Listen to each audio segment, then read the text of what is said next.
দিন পেরিয়েছে। অনিন্দিতার জ্বর সেরেছে, দিন চারেক হলো। জ্বর কমে যেতেই প্রণয়ের বাবা মা তাকে পুনরায় এমন বাজে চমকের আয়োজন না করার বহুপ্রস্ত হুমকি ধামকি দিয়ে ময়মনসিংহে ফিরে গিয়েছেন। অনিন্দিতা প্রথম দুদিন প্রণয়ের সাথে কথা বলেনি মোটেও। তবে তাকে কথা না বলিয়ে প্রণয় ছিল নাছোড়।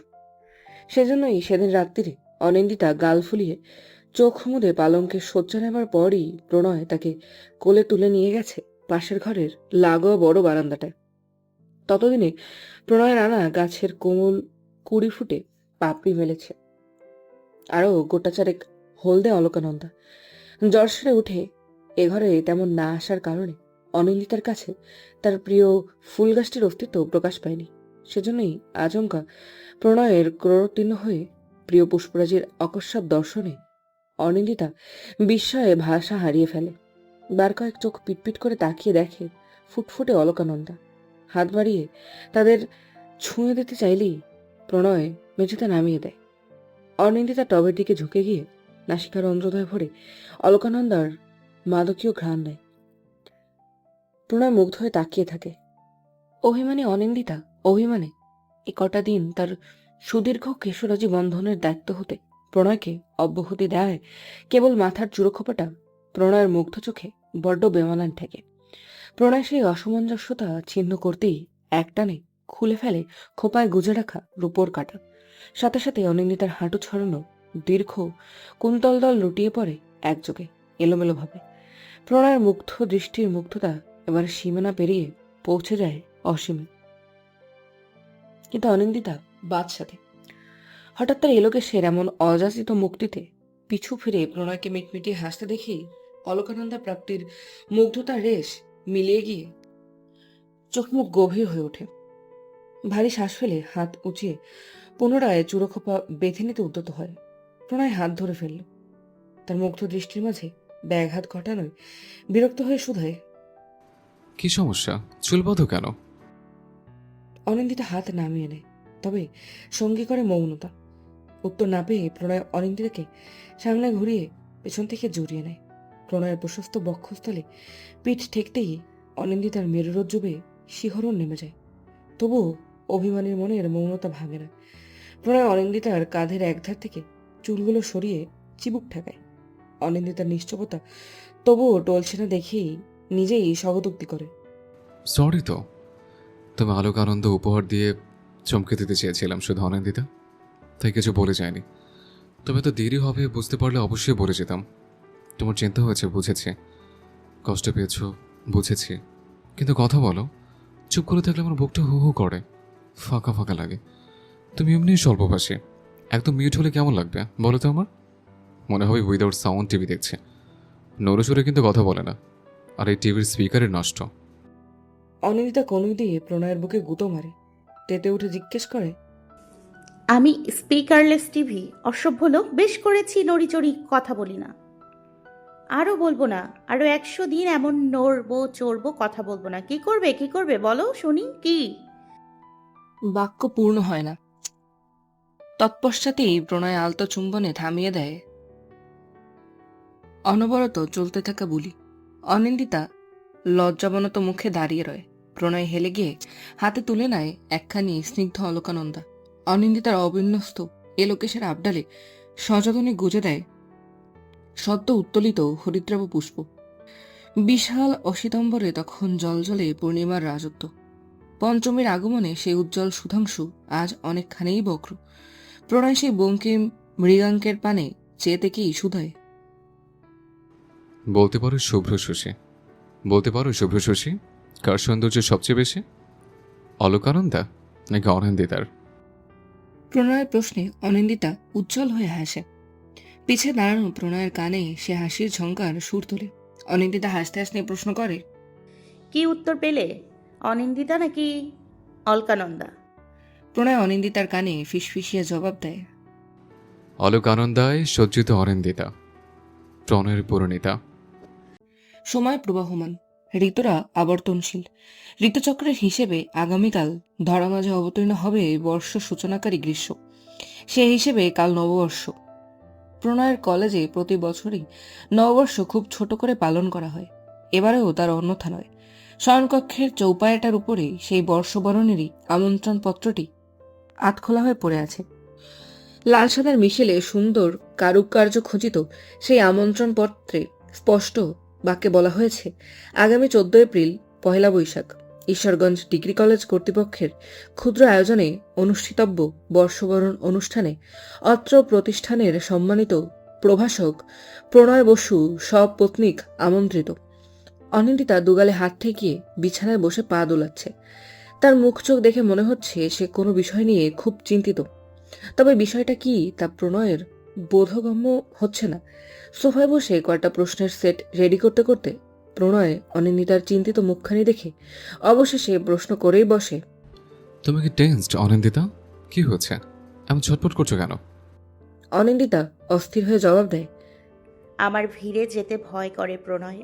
নববর্ষের অনুষ্ঠানে অনেক ভিড় হয়। আমার অত মানুষের মাঝে গেলে হাত পা কাঁপে, গলা শুকিয়ে আসে। আমি হয়তো তোমাকে বোঝাতে পারছি না, কিন্তু আমার সাফোকেশন হয় অমন হট্টগোলে। প্রণয় কাজে বিরতি নিয়ে উঠে এসে অনিন্দিতার পাশে বসে তুলতুলে হাত দুটোকে নিজের হাতের মুঠোয় ভরে প্রশ্ন করে, কেন ভয় করে? আমি থাকবো তোর সাথে। তবু যদি তুমি যেতে না চাও তবে যাবে না। নিমন্ত্রণ দিলে যে রক্ষা করতে হবে তার কি মানে বলো তো? এখন একটু শান্ত হও। অনিন্দিতার অস্থিরতা কমে না। কিছু বাজে স্মৃতি অবসন্ন করে তোলে মস্তিষ্ক। নাজেহাল দেহটা একটু হেলে গিয়ে মাথা ঠেকায় প্রণয়ের বুকে। তারপর কম্পিত স্বরে বিবৃত করে প্রণয়ের প্রথম প্রশ্নটির উত্তর।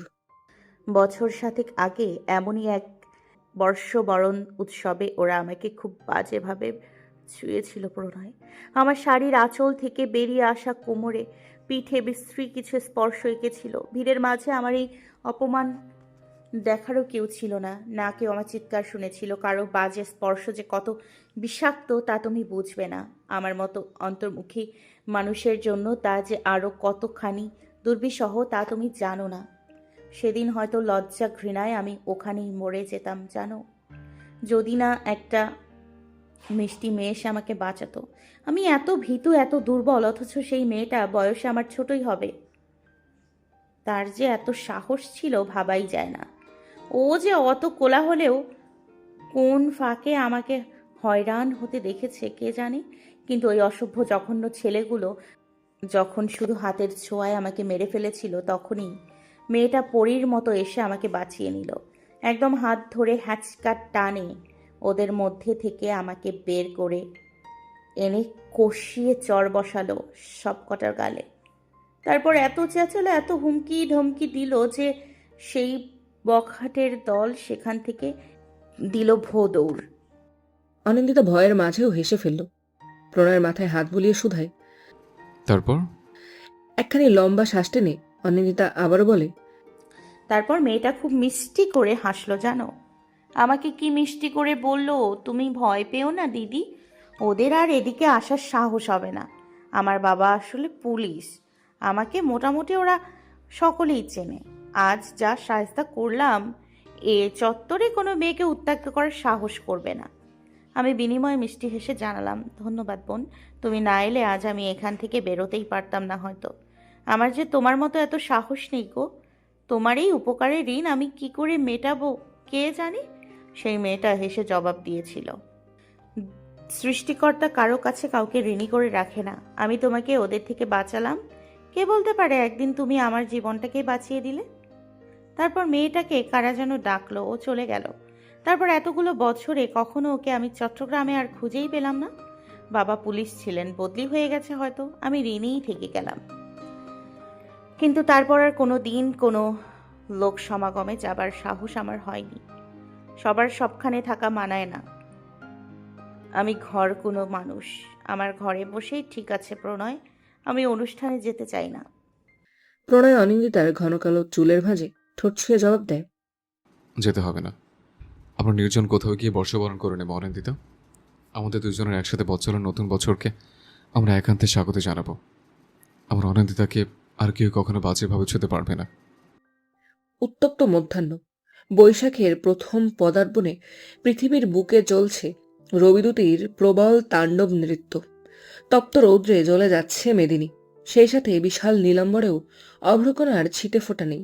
এই কাঠফাটা রোদ্দুরে ক্লান্ত শ্রান্ত শরীরে একখানা লাল টুকটুকে তাঁতের শাড়ি জড়িয়ে দাঁড়িয়ে আছে অনিন্দিতা। আশেপাশে প্রণয় নেই। অনিন্দিতার দৃষ্টি অস্থির, ঘামে সর্বাঙ্গ ভিজে জবজবে। তারপরও প্রণয়ের জন্য বাঁধা বিশাল ঢিলে বেনুনিটাও বড্ড জ্বালাচ্ছে। ঘাড়ের কাছে ঢিলে হয়ে আসা চুলগুলোর জন্য গরমেও আরো বেশি অসহ্য লাগছে। অনিন্দিতা গরমে ত্রস্ত হয়ে প্রণয়ের ফেরার অপেক্ষা করে। মিনিট দশেকের ভেতরে প্রণয় ফিরেও আসে। হাত দুটো মালাই কুলফি নিয়ে সাহায্যে এগিয়ে আসে অনিন্দিতার কাছে। অনিন্দিতা ক্লান্ত স্বরে শুধায়, এত দেরি হয় দুটো কুলফি আনতে? কখন থেকে রোদ্দুরে দাঁড়িয়ে আছি, মাথা ঘুরে গেছে একদম গরমে। প্রণয়, প্রণয় নিরুত্তর থাকে। হালকা হেসে কুলফি মালাই অনিন্দিতার হাতে ধরিয়ে দেয়। তারা দুজনেই এখন ব্রহ্মপুত্রের পাশে দাঁড়িয়ে। সূর্যরশ্মির উজ্জ্বল আভা ব্রহ্মপুত্রের স্বচ্ছ স্রোতের উপর হীরক খণ্ডের ন্যায় জলজল করছে। আশেপাশে মোটামুটি মানুষের ভিড় থাকলেও অন্যান্য জায়গার তুলনায় এই জায়গাটা মোটামুটি নিরিবিলি। অনিন্দিতার মন মতো জায়গা হবার জন্যই আজ তাদের গন্তব্য এখানেই। তোমার কি পছন্দ অনিন্দিতা? বৃষ্টি নাকি রোদ? বৃষ্টি তুমি ভালোবাসো না বলেছিলে, রোদ্দুরে পছন্দ নয় বলছো। তবে কি পছন্দ তোমার? প্রণয়ের প্রশ্নটার পর কয়েক মুহূর্তের নীরবতা, সম্ভবত 5-6 সেকেন্ড। এরপরই অনিন্দিতার দ্রুত জবাব কর্ণগোচর হয়। তোমাকে পছন্দ। তুমি পাশে থাকলে বৃষ্টিও পছন্দ আর রোদ্দুরও পছন্দ। তুমি পাশে না থাকলে আমার এই পৃথিবীর কিছুই আর পছন্দ হয় না। প্রণয় অনাকাঙ্ক্ষিত জবাবে খানিকক্ষণ বিহ্বল হয়ে তাকিয়ে থাকে। পরক্ষণে স্নিগ্ধ হাসির রেশ ভর করে তার মুখমণ্ডল। প্রণয় অনিন্দিতার নাক টেনে দিয়ে বলে ওঠে, আমি পাশে আছি তো। স্রষ্টা যদি গতবারের মতো আর আমার প্রতি নির্দয় না হন, তবে এই জীবনের অন্তিম মুহূর্ত অবধি আমি তোমার পাশেই থাকবো অনিন্দিতা। আজ নতুন বছরের সূচনা তোমাকে কথা দিচ্ছে। অনিন্দিতা হাসে, প্রাণ খোলা হাসি। হাসির সাথে তার শ্যাম গালে পুনশ্চ দৃশ্যমান হয় দুটো সূক্ষ্ম গহ্বর। প্রণয় মুগ্ধ চোখে তাকিয়ে থাকে। দৃষ্টির মুগ্ধতা কমে না কিছুতেই। অনি এবং অনিন্দিতা দুজন নারীই তার জীবনে বিশেষ। তাদের মাঝে কোনো বিষয়ের তুলনা করার কথা তার মনে কখনো আসেনি। অনির কাঁঠাল চাপার মতো টকটকে ফর্সা গাত্রবর্ণ, মিষ্টি হাসি, হরিণী ন্যায় টানা চোখ, ভীতিহীন স্পষ্ট বক্তব্য, সবকিছু তার কাছে ছিল প্রিয় থেকে প্রিয়তর। কিন্তু অনিন্দিতার সবকিছুই কেন যেন তুলনাতীত সুন্দর মনে হয় তার চোখে। এই ঈষৎ শ্যামবর্ণ নারীটির প্রতি প্রণয় লিপ্ত হবার পর থেকে তার মুগ্ধতার মাত্রা বৃদ্ধি পাচ্ছে চক্রবৃদ্ধি হারে। অনেক সৌন্দর্য তুলনা করবার জন্য উপমা পাওয়া গেলেও অনিন্দিতার সৌন্দর্য তুলনা করার মতো উপমা তার কাছে জানা নেই। হাসির তালে তালে সৃষ্টি হওয়া বিন্দুবৎ টোল, মুখে কিচ্ছুটি না বলে শুধু চোখ দিয়ে কথা বলে ফেলতে পারে এমন অনুভূতিপ্রবণ ডাগর দুটি আঁখি, আর কৃষ্ণস্রোতা যমুনার মতো ঘন কালো কেশরাশি। এসব কিছুকে ঠিক কিভাবে ভাষায় প্রকাশ করা যেতে পারে প্রণয়ের জানা নেই। এমন বর্ণনাতীত সুন্দর নারীটিকে সর্বক্ষণ চোখের সামনে দেখেই প্রণয়ের আরও হাজারটা বছর বাঁচার ইচ্ছে হয়। বুক ভরে শ্বাস নিয়ে তরতাজা করে দিতে মন চায় অনিন্দিতার নামে স্পন্দিত হওয়া তার চার প্রকোষ্ঠের হৃৎপিণ্ডটাকে। অথচ অনেক চলে যাওয়ার পর এই প্রণয়েরই বেঁচে থাকার সকল ইচ্ছেরা বিলুপ্ত হয়ে গিয়েছিল পুরোপুরি। পরপর আত্মহত্যার প্রচেষ্টা করে ব্যতিব্যস্ত করে ফেলেছিল মা বাবা সহ সকলকে। শ্বাস নিতে গেলেও তীব্র হাহাকারে সবকিছু স্তব্ধ হয়ে আসতো যেন। অনিবিহীন জীবনটা বাঁচতে কত যন্ত্রণা ছিল তা তো সে ছাড়া কেউ বোঝেনি। প্রকৃতি কখনোই অবিচার করে না বলেই হয়তো আজ প্রণয়ের মাঝে কোনো হাহাকার নেই, বদলে আছে অনিন্দিতার প্রতি এক সমুদ্র সম মুগ্ধতা। কোনো যন্ত্রণা নেই, বরং আছে অনিন্দিতাকে ভালোবাসার আনন্দ। কোনো মৃত্যু আকাঙ্ক্ষী প্রবণতা নেই, আছে শুধুই অনিন্দিতার হাতে হাত রেখে 100টা বছর বেঁচে থাকার ইচ্ছে। প্রণয়ের ভাবনার ঘোর কাটে অনিন্দিতার দৃঢ় ডাকে। সে প্রণয়ের হাত ঝাঁকিয়ে শুধায়, এই যে প্রভাষক বাবু, কোথায় হারালেন শুনি প্রণয়? প্রণয় ভাবনার জগৎ থেকে বেরিয়ে কিয়ৎকাল নির্বোধের মতো তাকিয়ে থেকে নিজের হাতের মুঠোয় গলে যাওয়া কুলফির পানে তাকিয়ে অনিন্দিতার দিকে যায়। বোকা বোকা হেসে উত্তর দেয়, কিসব যেন ভাবছিলাম অনিন্দিতা, তাই খেয়াল করিনি। কি বলেছিলে বলো তো? অনিন্দিতা দীর্ঘ শ্বাস ছেড়ে বিবৃত করে, আকাশের দিকে তাকাও, কেমন মেঘ জমছে দেখেছো? দেশের অবস্থার ঠিক ঠিকানা নেই। এই কাঠ ফাটা রোদে সব পুড়ে যাচ্ছিল, এখন আবার বৃষ্টির আভাস দিচ্ছে। আশপাশে যারা ছিল তারা চলে যাচ্ছে, দেখছো না? বৃষ্টি আসবে হয়তো প্রণয়, চলো ফিরে যাই। অনিন্দিতা কথা শেষ করে সামনের দিকে এগোতে নিলেও হাত পা বাঁধা পড়ে প্রণয়ের হাতে। ঘাড় ঘুরিয়ে কৌতূহল নিয়ে প্রণয়ের পানে তাকাতেই প্রণয় মিষ্টি হেসে বলে ওঠে, আমি তো পাশে আছি। এখন তো বৃষ্টি ভালো লাগার কথা তোমার, একদিন ভেজেই দেখো, বৃষ্টি তোমায় দুহাত ভরে আনন্দ দেবে। অনিন্দিতা উত্তর দেয় না, কেবল ফিরতি হাসির সাথে মৌন সম্মতি জানায়। খানিক বাদেই অসময়ে জমা মেঘকন্যারা বৃষ্টি হয়ে ঝরে পড়ে। ফোটা ফোটা বাড়ি বিন্দু এসে সিক্ত করে দেয় অনিন্দিতার ঢিলে বেনি, সিঁদুররাঙা শাড়ি, সাথে তার প্রণয় পুরুষকেও। প্রণয় ঝুম বৃষ্টির মাঝে দুহাত মেলে দাঁড়িয়ে অনিন্দিতাকে বলে ওঠে, হাত ছড়িয়ে আকাশের নিচে তাকাও অনিন্দিতা। বৃষ্টির দাপড়ে চোখ বুজে আসলে চোখ বুজে তাকাও, তারপর শুধু বৃষ্টির শব্দ অনুভব করো। তুমি জানো অনিন্দিতা, বৃষ্টির মাঝে ম্যাজিক আছে। বৃষ্টি জলে পড়লে যেমন শব্দ হয়, ঘাসে পড়লে তেমনটা হয় না। মাটিতে, গাছের পাতায়, টিনের চালে, বাসার ছাদে, হাতের তালুয়, প্রতিটা আলাদা স্থানে বৃষ্টির নতুন নতুন শব্দে ছড়ে পড়ে। চোখ বোঝো and just feel the magic. Anindita চোখ বোঝে, দুহাত প্রশস্ত করে অনুভব করার প্রয়াস করে বৃষ্টির নতুন নতুন শব্দ। প্রকৃতি এত সুন্দর আমার জানাই ছিল না প্রণয়, আমার ভীষণ আনন্দ হচ্ছে। মনে হচ্ছে নতুন বছরে আমি পৃথিবীকে নতুন করে চিনলাম, জানলাম বিধাতার সৃষ্টি এত সুন্দর কেন। কাদা চিপচিপে রাস্তা, স্যাঁতস্যাঁতে পরিবেশ, বিশ্রী রকমের মেঘের আওয়াজ, সবকিছুর ঊর্ধ্বে গিয়ে আজ আমার জীবনে প্রথমবার বৃষ্টি ভালো লাগছে। তুমি সত্যি বলেছিলে, বৃষ্টি আজ আমায় দুহাত ভরে আনন্দ দিয়েছে। প্রণয় চোখ বুঝেই অনিন্দিতাকে আগলে নেয় স্বীয় বাহু ডোরে। তারপরে খুব সন্তর্পণে ফিসফিসিয়ে ব্যক্ত করে, আমি অর্ধ সত্য বলেছিলাম অনিন্দিতা, বৃষ্টি আমাদের দুহাত ভরে আনন্দ দেয় বটে, তবে তার সময়ের প্রত্যাশিত বৃষ্টি নয়, অনাকাঙ্ক্ষিত মুহূর্তে ঝরে পড়া অসময়ে বৃষ্টি। বৈশাখ মাস, চারিদিকে প্রচণ্ড উষ্ণতায় উত্তপ্ত। অনিন্দিতা এই হাড় পোড়া গরমে রান্নাঘরে ব্যস্ত হাতে রান্না করছে। গতকাল তার শ্বশুর শাশুড়ি এ বাড়িতে এসেছে, তাদের জন্যই রন্ধনশালায় ক্ষুদ্র আয়োজনে ব্যস্ত সময় কাটছে তার। গরমে ললাট তট বেয়ে গড়িয়ে পড়ছে লবণাক্ত শ্বেতকণা। অনিন্দিতা হাতের উল্টো পিঠে তা মুছে আবারও মন দিচ্ছে রান্নায়। আচমকা শাশুড়ি মায়ের কথা কানে আসে তার।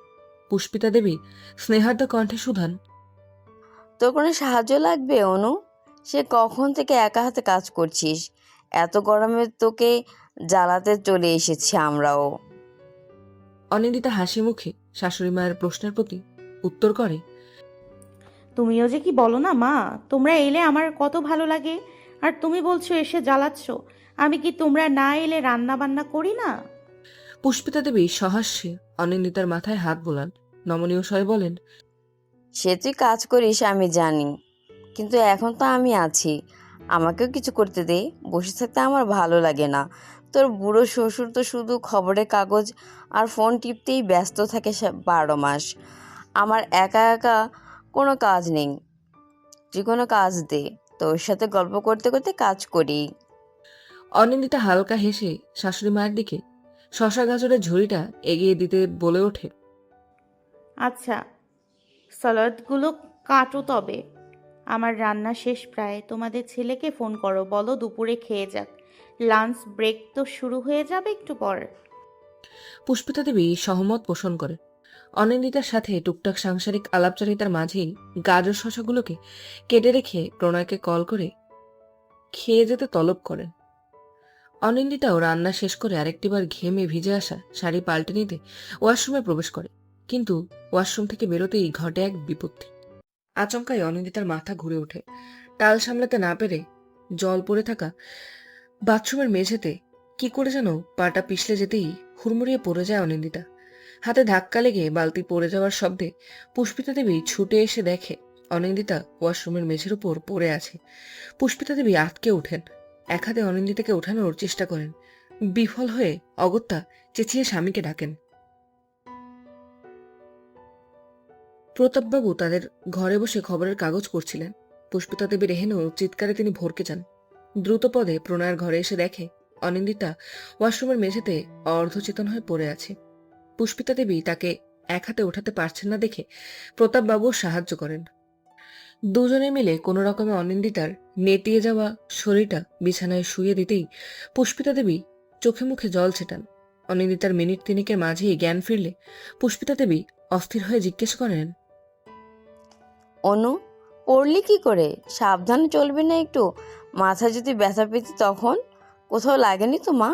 বল ঠিক করে, বল ঠিক করে, ব্যথা পেয়েছিস কোথাও? অনিন্দিতা অর্ধন্মুক্ত নেত্রে জবাব দেয়, মাথাটা ঘুরে গেল মা, আমি বুঝতে পারিনি এমন হবে। গরমের জন্য হয়তো, কিন্তু পেটে খুব ব্যথা করছে। পুষ্পিতা দেবীর মনটা কু ডেকে ওঠে। পেটে ব্যথা করছে কেন?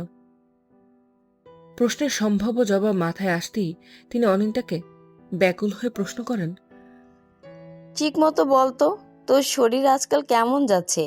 মাথা আজই প্রথম ঘুরছে, বাকি এর আগেও হয়েছে এমন?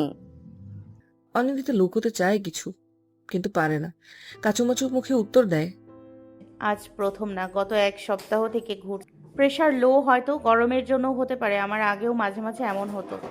আর তো কোনো সমস্যা নেই মা, কিন্তু শরীরটা কদিন থেকে কেমন যেন অস্থির অস্থির লাগে, মানে ভারী ভারী মনে হয়, আর একটু বেশি গরম লাগে। পুষ্পিতা দেবীর ভয়ে কণ্ঠ শুকিয়ে আসে। তিনি যা ভাবছেন তা যদি সত্যি হয়, পড়ে গেল যে ওভাবে। তিনি রুষ্ট কণ্ঠে বলেন, এত কিছু হচ্ছে এক সপ্তাহ ধরে, অথচ প্রণয়কে বলিসনি কেন? আর এসব কোনো সমস্যা নয়, তোকে কে বলেছে?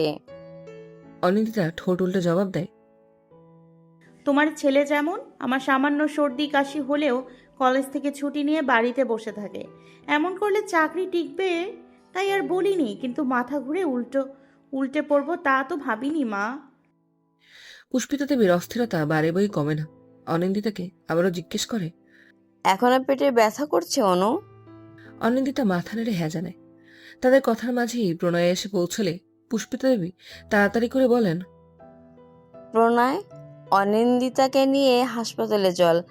ও বাথরুমে মাথা ঘুরে পড়ে গেছে, পেটে ব্যথা পেয়েছে।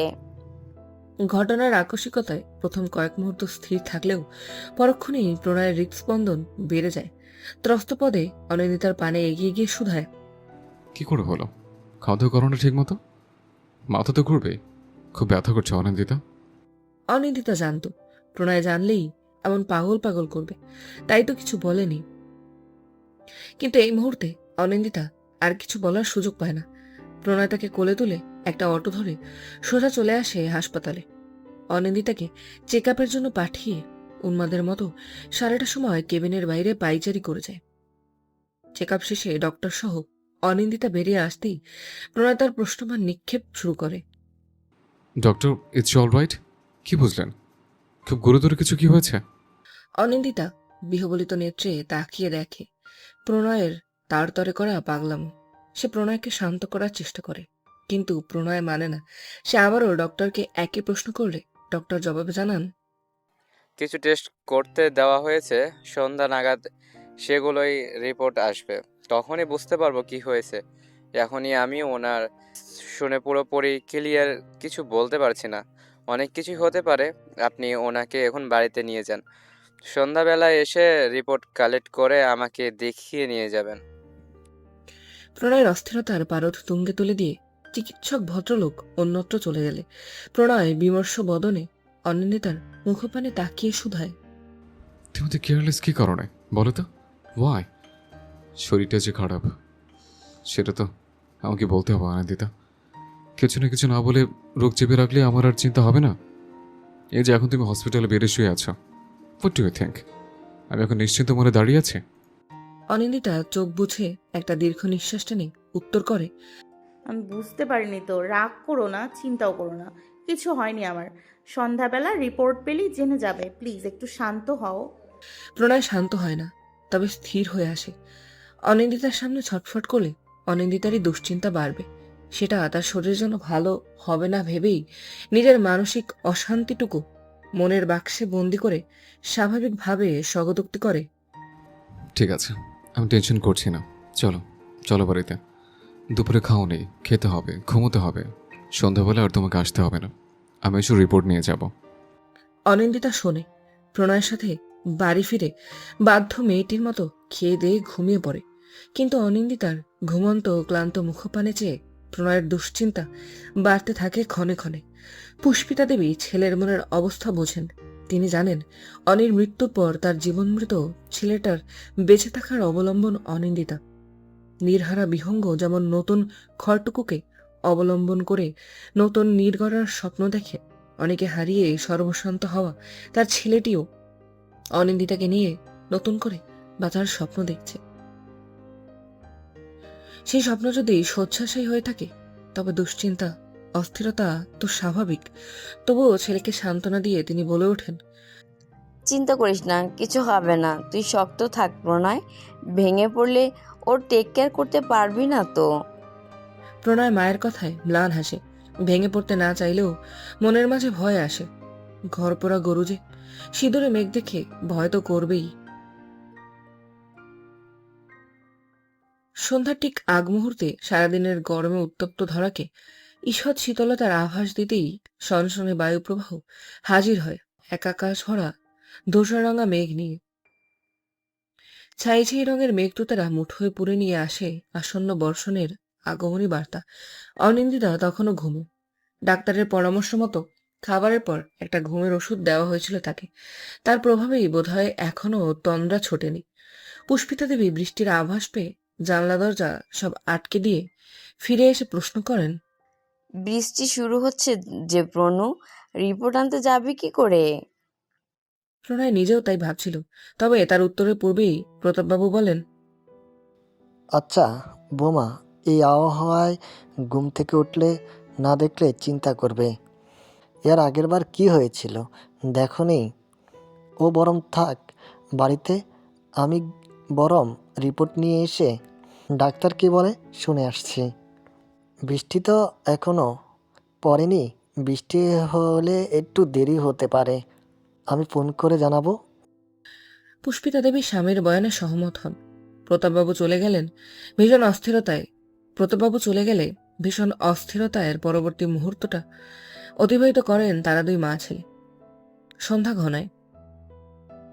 ঘনায় সেই সাথে অসময়ের গাঢ় হয়ে আসা মেঘ গলে জল ঝরে। ভারী বর্ষণে ভিজে ওঠে রৌদ্রতাপে শুষ্ক প্রায় পৃথিবী। বৃষ্টির অনবরত ঝমঝম আওয়াজের মাঝেই অনিন্দিতার ঘুম ভাঙে। সে চোখ মেলে প্রণয়ের পানে তাকিয়ে থাকে ক্ষণকাল। তারপরই সায়াহ্নকালের উপস্থিতি বুঝতে পেরে হুড়মুড়ে উঠে বসে। পুষ্পিতা দেবীর দিকে তাকিয়ে প্রশ্ন করে, তোমার ছেলে পাগল, সেজন্য তুমিও পাগল হলে মা? সন্ধ্যাবেলা ঘুমিয়ে আছি তবুও ডেকে দিলে না তুমি? উফ, দেখি সরো, সন্ধ্যাবাতি দিতে হবে তো নাকি? পুষ্পিতা দেবী অনিন্দিতার মাথায় হাত বুলিয়ে স্নেহসিক্ত কণ্ঠে বিবৃত করেন, আমি দিয়ে দিয়েছি, তুই শান্ত হয়ে বস। মুড়ি মাখা করে রেখেছি, আমি নিয়ে আসছি।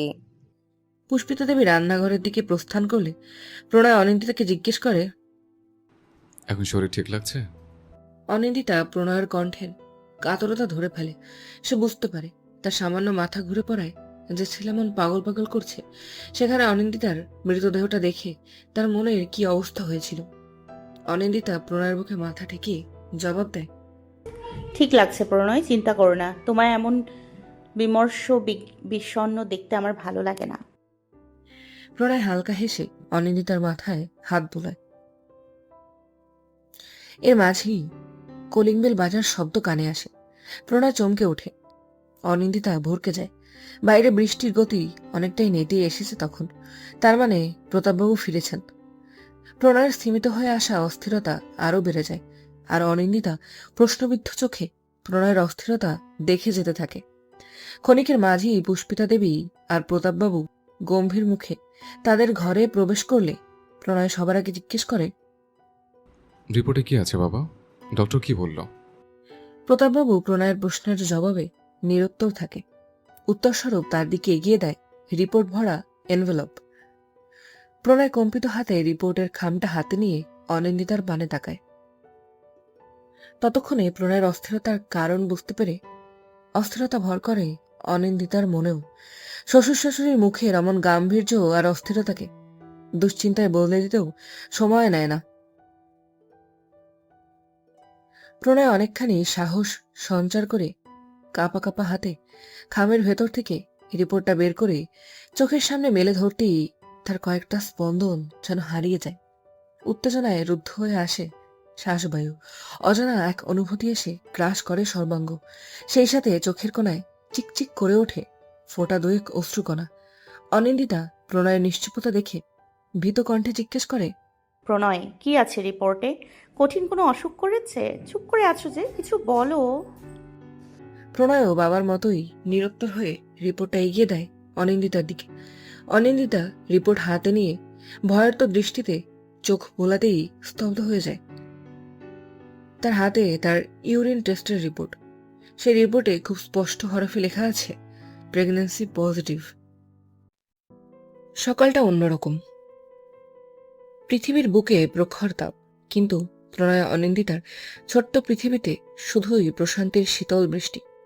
ছোট্ট একটা প্রাণের আগমন বোধ হয় বরাবরই খুব প্রশান্তির, বড্ড সুখের। এই যে এখন সেই সুখ সুখ সাগরের ঢেউ আশ্রে পড়ছে প্রণয় অনিন্দিতার জীবনে, আর তাদের ভাসিয়ে দিচ্ছে খুশির স্রোতে। হাসপাতালের বারান্দায় বসে অপেক্ষা করছে অনিন্দিতা। একটু আগে তার আলট্রা করানো হয়েছে। প্রণয় গেছে তার রিপোর্ট আনতে। অনিন্দিতা আনমনে নিজের উদরে হাত রাখে। আঁচলের ওপর দিয়ে পরম মমতায় অন্তস্থ ছোট্ট প্রাণটাকে অনুভব করে মন ভরে। মা হওয়া এত আনন্দের অনিন্দিতা তো আগে কখনো জানতো না। ভাবনার মাঝে প্রণয় আসে। বিস্তর হেসে আলট্রার রিপোর্টটা অনিন্দিতার সামনে মেলে ধরতেই তাতে চোখ পড়ে টানা টানা করে লেখা আছে 3 উইকস রানিং, 1 ফিটাস। অনিন্দিতার চোখ ভিজে আসে। যে জীবনটা নিয়ে তার এত এত অভিযোগের ডালা সাজানো ছিল, সেই একই জীবনটা কি করে বিধাতা পুরুষ এত মধুর করে সাজিয়ে দিলেন? এত অলৌকিক সুখগুলোও বুঝি তার নিঃসঙ্গ একাকিত্বময় জীবনে প্রাপ্য ছিল। প্রণয় অনিন্দিতার পাশে বসে তার পেটের উপর হাত রাখে। অনিন্দিতা ঘাড় ফিরিয়ে তার দিকে যায়। প্রণয় খুশি খুশি মুখে অনিন্দিতাকে প্রশ্ন করে। ও কবে নড়বে? অনিন্দিতা ক্ষণকাল অবাক হয়ে চেয়ে থেকেই হেসে ফেলে। সাথে সাথে তার শ্যাম কপলে ফুটে ওঠে সেই মোহনীয় ক্ষুদ্র দুটি খবর। প্রণয় মুগ্ধ চোখে তাকিয়ে রয়। অনিন্দিতা বাঁধনের হাসিটুকু খানিক আয়ত্তে এনে জবাব দেয়, 3 সপ্তাহ চলছে মোটে প্রণয়, 1 মাসও তো হয়নি। 4 মাস পরে থেকে বাচ্চারা নড়াচড়া করতে শুরু করে। কারো একটু বেশি দেরি হতে পারে, বুঝলেন স্যার? এই না আপনি সায়েন্সের স্টুডেন্ট ছিলেন? অনিন্দিতার প্রশ্নে প্রণয় প্রাণবন্ত হাসে। চোখে চোখ রেখে উত্তর ফেরায়, পুঁথিগত বিদ্যা আর পরহস্থে ধন, নহে বিদ্যা নহে ধন হলে প্রয়োজন। সায়েন্স নিয়ে যদি অতই বিজ্ঞ হতাম, তবে বিজ্ঞান বিভাগে রেখে ইংরেজি সাহিত্য কেন পড়তে এলাম? ওইসব বইয়ের পর আমি বইয়ে রেখে ভার্সিটিতে উঠেছিলাম। আর যদি মনেও থাকতো, তবে কি এত এক্সাইটমেন্টে এত কিছু মাথায় থাকে নাকি? অনিন্দিতা ভ্রু নাচিয়ে শুধায়। কিসের এত এক্সাইটমেন্ট প্রণয়, শুনি? প্রণয় প্রচন্ড খুশিতে জবাব দেয়, প্রথমবার বাবা হচ্ছে তো, তোর এক্সাইটমেন্ট। অনিন্দিতা উৎসুক হয়ে প্রশ্ন করে, প্রণয়, আমাদের যদি ছেলে হয় তখন কি নাম রাখবে? আর মেয়ে হলে তখন? প্রণয়ের প্রাণস্থলতা হঠাৎই লুপ্ত হয়ে যায় অদৃশ্য বিষণ্ণতার আড়ালে। মনে পড়ে যায় বছর দুয়েক আগের এক রঙিন বিঙেলের কথা। তখন প্রণয় আর অনিন্দিতার সবে বিয়ে ঠিক হয়েছে। তেমনই এক বিকেলবেলা নজরুল বিশ্ববিদ্যালয়ের মুক্তমঞ্চে বসে প্রণয় অনিন্দিতা তাদের প্রেমালাপে মত্ত ছিল। বিয়েতে কে কিভাবে সাজবে, কি রঙের শাড়ি পরবে, বিয়ের পর তাদের বসত বাড়িটাকে কেমন করে সাজাবে। প্রেমিক যুগলের স্বপ্নসজ্জার সাক্ষী হয়েছিল বর্ণিলেই পৃথিবী। প্রণয়, আমাদের ছেলে মেয়ে হলে তাদের কি নাম রাখবো? আমি ভীষণ এক্সাইটেড জানো। আমি অবশেষে তোমাকে সত্যি সত্যি পেয়ে যাব প্রফেসর। তুমি জানো, আমি এ জীবনে কখনো ভাবিনি তুমি আমার হবে। সেই যে তোমাকে বোকার মতো প্রেমপত্র দেবার দিনই তুমি আমাকে পড়াবে না বলে চলে গেলে, আমার দিকে তাকিয়ে আমার ভেজা দুচোখ দেখেও একটিবারও ফিরেও তাকালে না। আমি মেনে নিয়েছিলাম প্রণয়, আমি ইহজীবনে তোমাকে আর পাবো না। আমি নিশ্চিত ছিলাম তুমি স্বেচ্ছায় কোনো দিন আমার মুখোমুখিও আর হবে না। তাই তো শুধু তোমার সাথে যদি ভুল করেও কখনো দেখা হয়ে যায়, সেই লোভেই আমি প্রাণপণ চেষ্টা করে গেলাম কবি নজরুল বিশ্ববিদ্যালয়ে একটা চান্স পাবার। সৌভাগ্যক্রমে চান্স তো পেলামই, তাও তোমারই ডিপার্টমেন্টে। রোজ ক্যাম্পাসে চোখ বোলাতাম যদি একবার তোমাকে দেখতে পারি। তুমি কোথায় থাকো জানতাম না সে। আর একদিন তোমার দেখা পেলাম। বৃষ্টি ভেজা প্রকৃতি আমাকে সেদিনই প্রেম বর্ষণ উপহার দিল। আমার আজও সবটা স্বপ্ন মনে হয় প্রণয়। তুমি সত্যি আমার হচ্ছ। আমাদের সত্যি একটা সংসার হতে যাচ্ছে। সেই সংসারে আমার তোমার ফুটফুটে অংশ আসবে ভাবতেই সারা শরীর প্রচণ্ড আনন্দে শিরশিরিয়ে ওঠে। প্রিয়কে পাবার আনন্দ এত তীব্র কেন প্রণয়? প্রণয় গভীর মনোযোগ দিয়ে অনিন্দিতার প্রতিটি ভাষ্য শ্রবণ করে। প্রণয় অভিভূত হয়ে জবাব দিয়েছিল, আমি তো তোমার হয়ে আছি অনি, নতুন করে আর কি হব। তবে হ্যাঁ, আমাদের অবশ্যই একটা সুন্দর সংসার হবে অনি। আমাদের ভালোবাসার সবকটা কোণা তুমি নিজের হাতে সাজাবে। আমি যেদিকে তাকাবো শুধু যেন তোমাকেই খুঁজে পাই। আমার জীবনটা অনিময় হবে অনি, আর তোমার জীবনটা হবে প্রণয়ময়। আমাদের ঘরে আলো করে আমার তোমার ছোট ছোট সন্তানেরাও আসবে। যদি ছেলে হয় তবে সে যেন তোমার মতো হয় অনি, বৃষ্টি বিলাসী। আমি তার নাম রাখবো প্রণব, অর্থাৎ সেই সবচেয়ে পবিত্র শব্দ, একদম বৃষ্টির মতো পবিত্র। অনিন্দিতা উৎসুক হয়ে পুনশ্চ প্রশ্ন করেছিল, আর যদি মেয়ে হয় সে কার মতো হবে? প্রণয় স্নিগ্ধ হাসে। সেই হাসির পরশ অধরাঙ্গনে বহাল রেখেই উত্তর দিয়েছিল, আমাদের মেয়েও তোমারই মতো হবে অনি।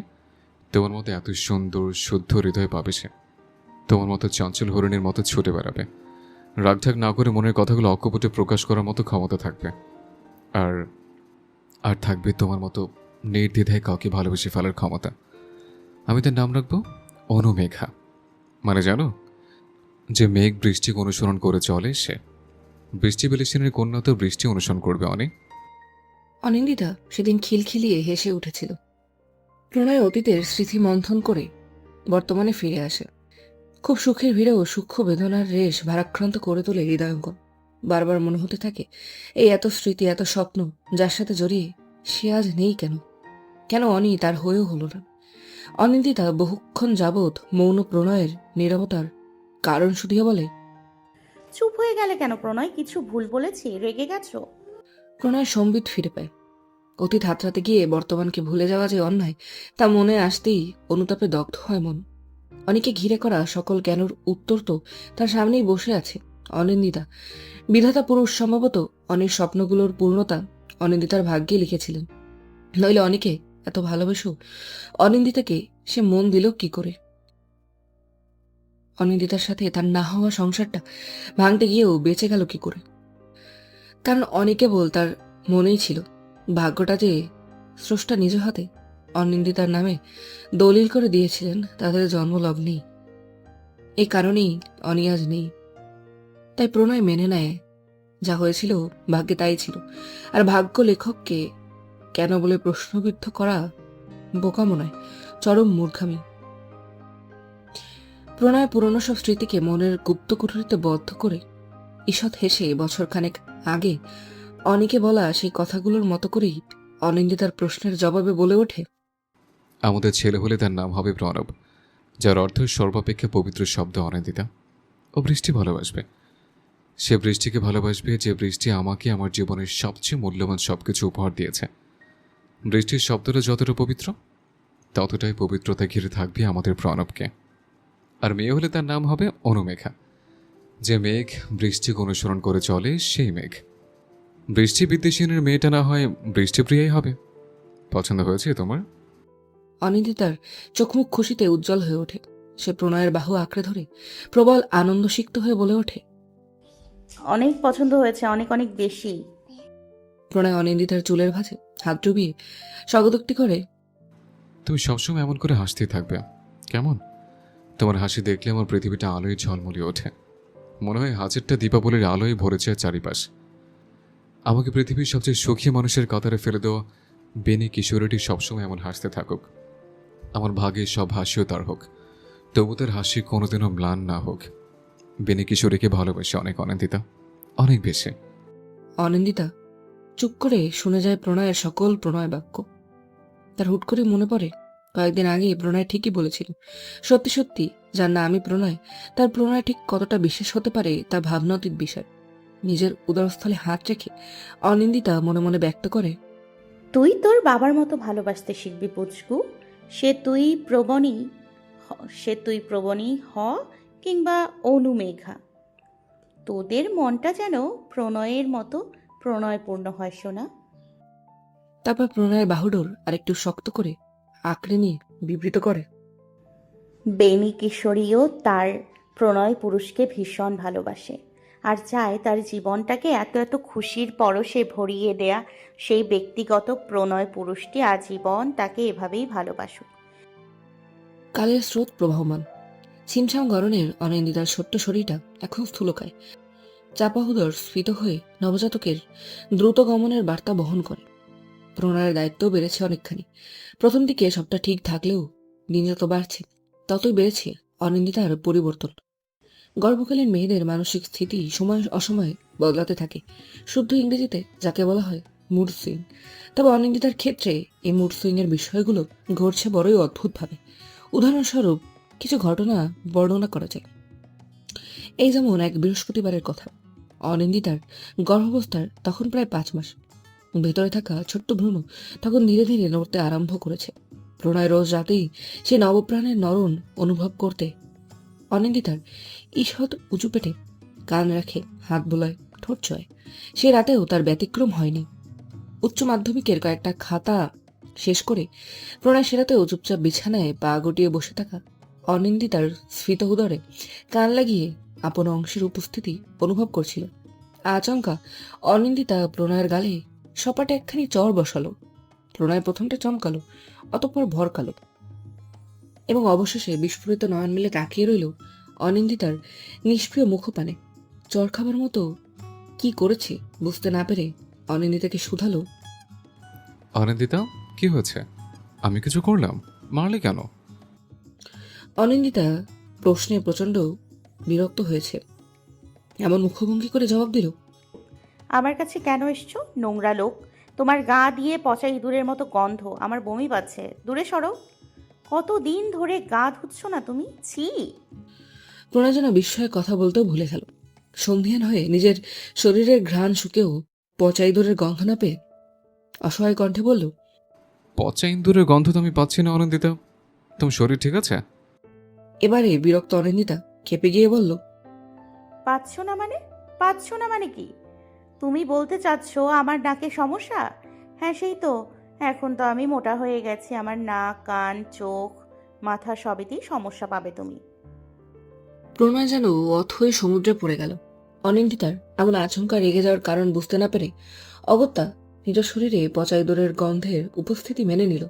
তার ধারণা ছিল অনিন্দিতা শান্ত হবে, কিন্তু তেমনটা না হয়ে অনিন্দিতা উল্টো নাক ফুলিয়ে জবাব দিল, দেখেছো কত বাজে লোক তুমি? ঠিক ওই গন্ধটা পাচ্ছিলে, শুধু আমাকে মিথ্যাবাদী প্রমাণ করার জন্য স্বীকার করলে না তখন।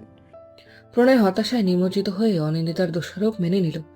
উত্তর দিলে তর্ক বাড়বে, আর তাতে যে বর্তমানে অনিন্দিতা উত্তেজিত হয়ে আরো উদ্ভট সব কাণ্ড করে বসবে তা নিয়ে প্রণয়ের মনে বিন্দু পরিমাণ সন্দেহ রইল না। প্রণয় বিছানা থেকে সরে গিয়ে সোফার উপরে বসে পড়তেই অনিন্দিতা ভুরু কুচকে তাকালো। তারপর মাত্র কয়েকক্ষণের নীরবতা। অতঃপর অনিন্দিতা ফের চেঁচিয়ে উঠল, তুমি সোফাতে কেন বসলে? তুমি কি আমার কাছে আসতে চাও না? এখন আমাকে আর পছন্দ হয় না তাই না? সেজন্য এক বিছানায় বসতেও চাইছো না? আমি কি খুব বাজে দেখতে হয়ে গেছি প্রণয়? শেষের কথাগুলো বলতে গিয়ে অনিন্দিতার চোখ ভিজে এলো, গলা ধরে গেল। প্রণয় বিহ্বলিত হয়ে ফের ছুটে গিয়ে বসে পড়ল অনিন্দিতার পাশে। চোখের নিচে সদ্য জমা এক বিন্দু অশ্রু নিজের হাতের আঙুলে মুছে দিয়ে জবাব দিল, তুমি এখন আরো বেশি সুন্দর দেখতে হয়েছে অনিন্দিতা। আগের চেয়েও বেশি স্বাস্থ্য হওয়ায় তোমাকে একদম আদর আদর লাগে, জানো? মনে হয় দেখলে গাল টেনে দিয়ে আদর করে দিই, একদম কুলুমুলু পুতুলের মতো। অনিন্দিতা বাঁকা দৃষ্টিতে প্রণয়ের দিকে তাকিয়ে চোখ ফেরালো, নাক টেনে টেনে শুধালো। সত্যি সত্যি? প্রণয় অনিন্দিতার ফুলে ওঠা কপাল জোড়া টেনে দিয়ে বলল, 1 সত্যি, 2 সত্যি, 3 সত্যি। অন্য সময় হলে অনিন্দিতা অবশ্যই প্রণয়কে জড়িয়ে ধরে তার বুকে লেপ্টে বসে থাকত, কিন্তু এই মুহূর্তে সে আবারও প্রণয়ের গলার কাছটাকে নাক ঠেকিয়ে ভয়ানক বাজে কোনো গন্ধ পেয়েছে এমনভাবে মুখ চোখ কুচকে বলে বসল, প্রণয়, তোমার গায়ে গন্ধ। প্রণয় হতাশ নয়নে চাইল, কয়েক পল মৌন থেকে শুধালো। তাহলে কি সোফায় যাব? খুব সমস্যা হচ্ছে? অনিন্দিতা রাগের দৃষ্টিতে তাকে উত্তর দিল। সোফায় কেন যাবে? আমি একা কি করে ঘুমাবো? ভয় করবে না? প্রণয় দীর্ঘশ্বাস ছেড়ে পুনরায় জিজ্ঞেস করলো। তাহলে কি করবো আর? পচে ইঁদুরের গন্ধ শুকিয়ে থাকবে? অনিন্দিতা পূর্বের চেয়েও তিতিক্ষী মেজাজ নিয়ে জবাব দিল। একদম মজা করবে না। যাও স্নান করে আসো, তাহলে গন্ধ চলে যাবে। যাও যাও জলদি, আমি ঘুমাবো, তাড়াতাড়ি আসো। প্রণয়ের এবার বীভৎস রকমের কান্না পেল। তার ভদ্র শান্ত বউটার এমন পরিবর্তিত রূপে নিজের মাথাটাই ফাটিয়ে দুটুকরো করে ফেলার ইচ্ছে হলো। তবুও এমন ম্যাচিওর বউয়ের এমন ছেলে মানুষই সামলে কাহিল প্রায় প্রণয় নিজেকে বাইরে থেকে দেখালো একদম স্থির শান্ত। তারপর অনিন্দিতার কথা মতো রাত 11:45 স্নানও সেরে নিল। স্নান সেরে ফিরে এসে অনিন্দিতার পাশটাতে ভয়ে ভয়ে বসার পর অনিন্দিতাকে প্রণয় প্রথমে জিজ্ঞেস করলো। এবার ঠিক আছে? গন্ধ গেছে? অনিন্দিতা গোয়েন্দার মতো প্রণয়ের গলায় বুকে নাক শুকে জানান দিল। সব ঠিক আছে, আর কোনো গন্ধ নেই। প্রণয় বোকা হেসে মনে মনে বিব্রত করলো। আগেও তো কোনো গন্ধ ছিল না, অযথা রাত বেরোতে কি সব যন্ত্রণা। তবে মুখে বলল। তাহলে চলো ঘুমিয়ে পড়ি, অনেক রাত হলো। তোমার এই সময় রাত জাগে ঠিক না। প্রণয় বলল বটে, তবে অনিন্দিতা শুনল না। সে প্রণয়ের বুকে মাথা রেখে ভীষণ আহ্লাদি কণ্ঠে আবদার করলো। ঘুম আসছে না, মাথায় হাত বুলিয়ে দাও আর সাথে একটা গান শোনাও, তাহলে ঘুম এসে যাবে। প্রণয় এবারটা হেসে ফেলল। মাতৃত্বের এক মাসে অনিন্দিতার নিত্য নতুন অদ্ভুত সব বায়না মেটাতে গিয়ে সে বহুবার হাঁপিয়ে গেছে। বহুবার তার মধ্যে বিরক্তি এসেছে, রাগ জন্মেছে। তবু অনিন্দিতার মুখখানির পানে তাকিয়ে সেসবের কিছুই সে প্রকাশ করতে পারেনি, প্রকাশ করার অবকাশ মেলেনি। প্রচন্ড বিরক্তিতে যখনই মাথা দপদপ করে উঠেছে, তখনই অনিন্দিতা কোন এক জাদুর পরশে সে বিরক্তিটুকু বদলে দিয়েছে ভালো লাগায়।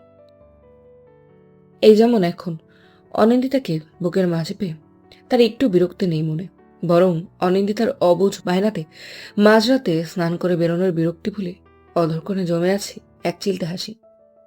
প্রণয় সেই হাসিটুকুকে সঙ্গী করেই অনিন্দিতার মাথায় হাত বোলাতে বোলাতে সুর ধরল। প্রণয় বুকের উপর তাকিয়ে দেখল অনিন্দিতা গান শুনতে শুনতে ঘুমিয়ে গেছে। সে অনিন্দিতাকে সাবধানে বিছানায় শুয়ে দিয়ে তার পাশেই শুয়ে পড়ল। তবে ঘুম হলো না। নিদ্রাবিহীন দু চোখে কেবল নির্নিমেষ চেয়ে রইল অনিন্দিতার আদর আদর মুখপানে। প্রণয়ের হঠাৎই মনে হলো এই মুখখানি দেখার জন্য তার হাজারটা নির্ঘুম রাত মঞ্জুর। এই অসামান্য মিষ্টি মেয়েটার ঠোঁটে এক চিলতে হাসির দেখতে পাওয়ার জন্য হলেও তার হাজারটা বিরক্তিকর আবদারও মঞ্জুর। শুক্রবার সকাল, কার্তিকের সুর। চারিদিকে তখন সদ্য প্রভাতের হালকা কোষা অন্তরালে। ধোয়া ধোয়া প্রকৃতির বুকে তখন শিউলির মন মাতানো সৌরভ। ছুটির দিনে এমন মনোমুগ্ধকর পরিবেশে একটা লম্বা শান্তির ঘুম দেবার আশা নিয়ে বিছানায় পিঠ উল্টে শুয়েছিল প্রণয়। কিন্তু তার সেই আশাটুকু সমূলে উৎপাটিত হলো অনিন্দিতার টানাটানিতে। কিছু হলো কিনা সেই ভয়ে বিছানার উপর শোয়া থেকে লাফিয়ে উঠে বসতেই তার নজর এলো অনিন্দিতা ঠোঁট উল্টে বসে আছে। প্রণয়ের ভারী দুশ্চিন্তা হলো। সে অনিন্দিতার কপালে গালে হাত ছুঁয়ে শুধালো। কি হয়েছে? শরীর খারাপ? অনিন্দিতা জবাবে ডানে বায়ে মাথা নাড়তেই তবে অনিন্দিতা এবার কাঁদো কাঁদো হয়ে উত্তর দিল। আমার খুব কাঁকড়া খেতে মন চাইছে, এনে দাও। কাঁকড়া না পেলে আমি মরে যাব প্রণয়। প্রণয়ের মাথায় যেন আকাশ ভেঙে পড়ল এবার। ময়মনসিংহে কাঁকড়া! অনিন্দিতা দক্ষিণবঙ্গের মেয়ে। সমুদ্রের খুব কাছেই তার বাস ছিল শৈশব থেকে, কিন্তু তাদের বসতি উত্তরবঙ্গে। চট্টগ্রামের কাঁকড়া যতটা সহজলভ্য, ময়মনসিংহে তো তা না। এই সাত সকালে সে এখন কাঁকড়া কোথা থেকে জোগাড় করবে? এই চিন্তায় এই শীত আবহাওয়ার মাঝেও প্রণয়ের ঘুম ছুটে গেল। প্রণয় প্রথমটা এটা সেটা বলে অনিন্দিতার মন ঘোরাতে চাইলেও বিশেষ লাভ হলো না। অনিন্দিতা ছোট বাচ্চার মতো কাঁকড়া কাঁকড়া জোপে জোপে সারা সকাল কাটিয়ে দিল। অগত্যা নিরুপায় হয়ে প্রণয় বাজারে ছুটল, কিন্তু গোটা ঈশ্বরগঞ্জ বাজার ঘুরেও কাঁকড়ার কও খুঁজে না পেয়ে হতাশ হয়ে বাড়ি ফিরল। প্রণয়ের ফাঁকা হাতের দিকে তাকিয়ে অনিন্দিতা এবার হাত পা ছোড়াছুড়ি করে কাঁদতে বসে গেলে প্রণয়ের যেন হতাশার চরম শিখরে পৌঁছে গিয়ে অনলাইনে একটা পেজ থেকে কাঁকড়া অর্ডার করে দিল। বলা হলো যত দ্রুত সম্ভব কাকড়া চাই। অনিন্দিতা সারা দিন সারা রাত কাকড়ার অপেক্ষা থাকতে থাকতেই ঘুমিয়ে গেল। কাকড়ার চিন্তায় তার নাওয়া খাওয়া সব মাথায় উঠল। এই অদ্ভুত পরিস্থিতিতে বেচারা প্রণয় কেবল মাথায় হাত দিয়ে কাকড়া আসার অপেক্ষা করতে লাগলো। কাকড়ার পার্সেল ঈশ্বরগঞ্জে প্রণয়ের বাড়িতে এসে পৌঁছলো শনিবার সকাল নাগাদ। অনিন্দিতা তখনও ঘুমে বিভোর। প্রণয় তাকে না ডেকেই জীবনে প্রথমবারের মতো অনভিজ্ঞ হাতে তুলে নিল কাকড়া পরিষ্কারের দায়ভার। তার সাহায্য হিসেবে নিযুক্ত হলো তুমিনুল। ইউটিউব দেখে দেখে কিছুটা রক্তারক্তি ঘটিয়ে কাকড়া বাছা শেষ করে সেগুলোকে ইউটিউবের রেসিপির মতো রান্না করে প্রণয় অনিন্দিতাকে ডেকে তুলল। তাকে ফ্রেশ হতে পাঠিয়ে সুন্দর মতো প্লেটে ভাত আর কাকড়ার গরম গরম তরকারি বেড়ে নিয়ে দাঁড়ালো অনিন্দিতার সামনে। অনিন্দিতা এত প্রতীক্ষিত কাকড়ার দর্শনে অত্যন্ত প্রফুল্ল চিত্তে এক কামড় মুখে পুড়ে গিলে ফেললেও 2 মিনিটের মাথায় সবটা বমি করে উগড়ে দিল প্রণয়ের গায়ে। প্রণয় নির্লিপ্ত হয়ে অনিন্দিতার মাথায় হাত বুলিয়ে স্বগতোক্তি করে উঠল, রিল্যাক্স। খুব খারাপ লাগছে, জল খাবে? অনিন্দিতার চোখে তখন টলমল করছে। সে বিষণ্ণ স্বরে জবাব দিল, তোমাকে কি খুব জ্বালাচ্ছি? তুমি এত কষ্ট করে বাঁধলে আর আমি আবারও সব কষ্টে জল ঢেলে দিলাম, তাই না? তোমার জামাটাও তো নষ্ট হয়ে গেল, ঘৃণা করছে তাই না? প্রণয় অনিন্দিতার মাথায় হাত বুলিয়ে জবাব দিল, পাগল, এখন এমন হয় তো স্বাভাবিক। মানুষ কি ইচ্ছে করে বমি করে? এসব ভাববে না একদম। জামা আমি ধুতে পারবো। আর মনে রেখো অনিন্দিতা, পৃথিবীতে আর যাই হয়ে যাক, তোমাকে কোনো পরিস্থিতিতে আমি ঘৃণা করতে পারবো না। যাকে ভালোবাসি তার প্রতি ঘৃণা কিসের বলো তো? তুমি তো এটা খেতে পারবে না, অন্য কিছু করে দেবো? প্রণয় এতখানি ভালোবাসা অনিন্দিতার মন ভালো করে দেয়, কিন্তু প্রশ্নের জবাবে জানায়, আর কিছু খাবো না। কেন? অনিন্দিতা নাক মুখ কুচকে বলে উঠল, সব কিছুতে পচা ইঁদুরের গন্ধ।